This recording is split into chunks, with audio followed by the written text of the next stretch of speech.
Xitoy e'lon qilgan bir oqtoshlik kitobda Sharqi Turkistondagi Uyg'urlarni turk xalqlarining avlodi deb qarashning xato ekanligi hamda Uyg'urlarning vaqtning o'tishi bilan turkcha va islomchi guruhlarning siyosiy o'yinchig'aligiga kelib qolganligi o'ttirib qo'yilgan. Xitoy Davlat ishlari ministrligi axborot ishxonasi yakshanba kuni e'lon qilgan bu kitobda Xitoyning g'arbiy shimoldagi bu rayonning tarixdan buyon atalmish bo'lgunchi kuchlarning o'rlashtirishiga qarshi Xitoyning ayrilmas bir qismi bo'lib kelganligi tilga ilingan.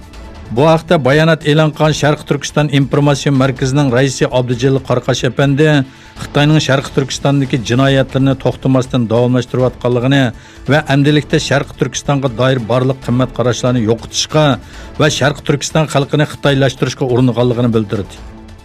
U mundaq dedi: Xitoyning bizga kim ekanligimizni o'rgatish salohiyati yo'q. Biz kimligimizni va Xitoylarning sepil selishiga majbur qilgan qahramon ajdodlarimizni yaxshi bilamiz. Xitoy hukumatı assimilyatsiya siyosati davomida o'z manfaati uchun hamma narsani deb baqadi. Xitoyning bu kulkilik yolg'onlarga hech kimning e'tibor qilmasligini umid qilaman. Shundaqla buningga qarshi hammalarni birlik va ittifoqlikka chaqiraman. Xitoy Sharqi Turkistonliklarni tayini yo'q bahonalar bilan yig'ilish lagerlariga qamash bilan birga 100 minglagan kishini Xitoyning ichki qismlariga arzon emgak kuchi nomida surgun qilmoqda. Shuning bilan bir vaqtda Xitoydan kelgan ko'chmanlarni Sharqi Turkistonga o'rlashtirmoqda.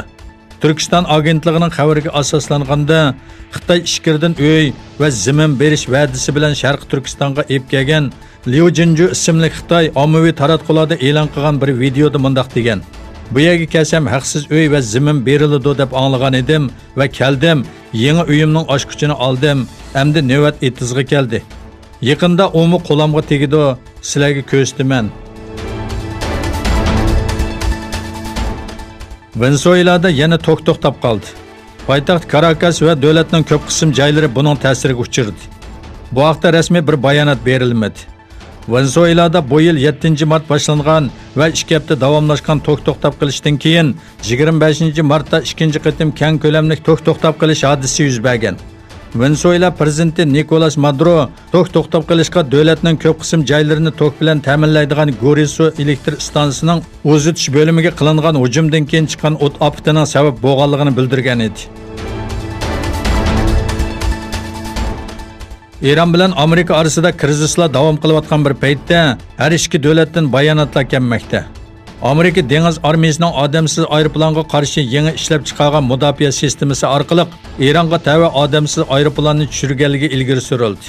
Amerika mudofaa ministrligi tomonidan dalillangan bir xabarda aytilishicha, Amerika ishlab chiqargan yangi Mazaris Lamadis nomli odamsiz aeroplanga qarshi mudofaa sistemasining necha ming metr yiroqlikdagi bir odamsiz aeroplanni signallarini qalaymuqallashtirish orqali tushirilganligi bildirildi.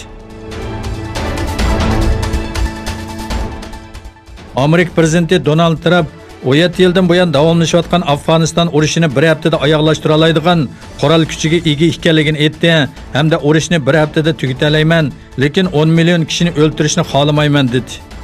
Trump Afg'oniston yer yuzidan butunlay o'chib ketishi mumkin dedi.